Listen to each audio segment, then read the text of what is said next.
میں نے بچپن میں اپنے ہاتھ پر ٹیٹو بنوایا تھا انجانے میں، کیا اس کو ریموو کرواؤں؟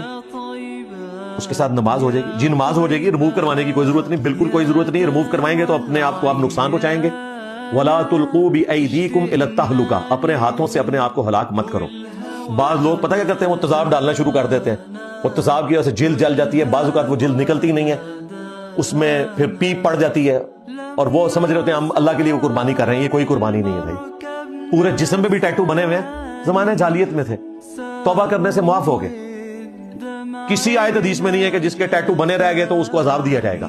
وہ بخاری مسلم میں ہے کہ نبی علیہ السلام نے لعنت فرمائی ہے جو اپنے جسم کے اوپر اس طرح کے نشانات بنواتے ہیں، گندواتے ہیں، ٹیٹو بنواتے ہیں۔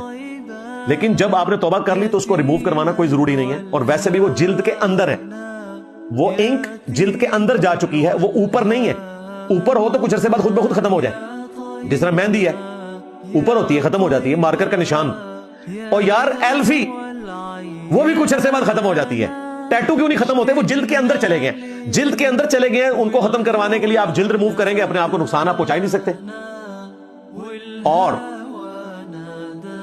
جو جلد کے اندر چلے گئے، اس کی وجہ سے آپ کے وضو غسل پہ بھی کوئی فرق نہیں پڑ رہا، کیونکہ وضو اور غسل میں ظاہری بدن پہ آپ نے پانی بہانا ہوتا ہے۔ جو جسم کے اندر والا نشان ہے ادھر تک تو پانی پہنچا ہی نہیں سکتے، اور نہ وہ فرض ہے، اس لیے وضو غسل کی بھی ٹینشن نہیں لینی، وہ جسم کے اندر والا نشان ہے۔